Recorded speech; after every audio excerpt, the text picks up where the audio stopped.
Le 30 octobre prochain, la France organise un sommet pour une levée des fonds pour l'Est de la RDC en proie à une guerre dévastatrice. Quel état des lieux à une semaine d'un sommet de Paris? Quels sont les besoins urgents? Nous en parlons tout de suite avec notre invité Florian Monnery, directeur pays d'Action contre la faim en République démocratique du Congo. Bonsoir, merci d'être avec nous. Alors, vous étiez il n'y a pas si longtemps dans la région. Quelle est la situation aujourd'hui? Avez-vous constaté une dégradation depuis votre dernière visite? Tout à fait. Depuis le début de l'année, sur tout l'est de la République démocratique du Congo, on constate une dégradation inquiétante de la situation humanitaire. La fermeture des camps à Goma, les déplacements de population continus et la perte pour les personnes de tous les mécanismes de résilience qu'ils avaient mis en place pendant plusieurs années font qu'aujourd'hui, on voit un niveau de désespoir extrêmement important au niveau des populations, mais aussi une recherche de tous les moyens pour pouvoir survivre. C'est une situation qui est extrêmement grave, même pour un pays comme la RDC, où on pense qu'il y a depuis des années un conflit et que les gens s'habituent au conflit. Je pense qu'on ne s'habitue jamais à un conflit, et de ce que l'on a pu voir dans les derniers mois, les gens ne s'y habituent vraiment pas et vivent le conflit de manière extrêmement intense. Alors, la suppression de USAID a-t-elle des conséquences chiffrées aujourd'hui sur le terrain?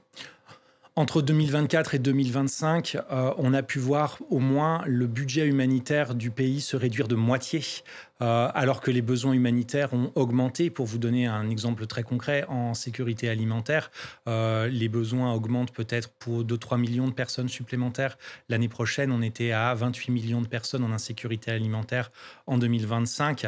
Et en plus de cela, on voit une incapacité de pouvoir fournir toute cette assistance alimentaire, toute l'assistance en nutrition. Le nombre d'enfants de moins de 5 ans qu'ACF traite, qui sont en malnutrition aiguë sévère, augmente aussi dans les zones de conflit de manière extrêmement importante.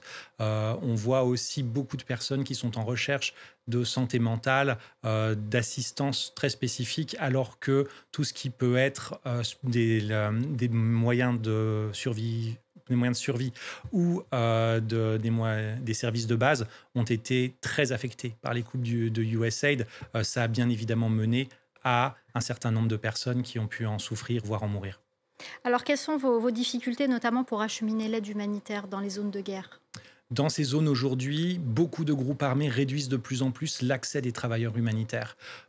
Nous travaillons sur des principes très simples qui sont l'impartialité et la neutralité. On ne juge pas le conflit, on aide toutes les personnes, quelles qu'elles soient. C'est de moins en moins compris par les différents acteurs. Et aujourd'hui, nous recevons des demandes qui augmentent sur qui nous assistons, pourquoi nous les assistons, des endroits où nous pouvons aller, des endroits où nous ne pouvons plus aller, une assistance qu'on a le droit de donner et une assistance qu'on n'a pas le droit de donner. Dans les prochains mois, cela pourrait devenir critique. Ça cible particulièrement les ONG nationales.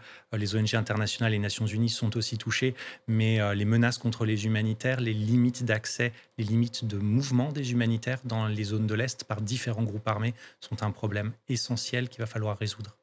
Alors, dernière question, qu'espérez-vous de cette conférence pour lever des fonds? Il est de plus en plus difficile de mobiliser, on l'a vu lors de la dernière conférence pour le Soudan, par exemple. Pour la RDC, on a tendance à penser que c'est une crise oubliée. Je dirais que c'est plutôt une crise négligée. Et l'augmentation des besoins humanitaires en fait aujourd'hui une des 3 pires crises humanitaires au monde.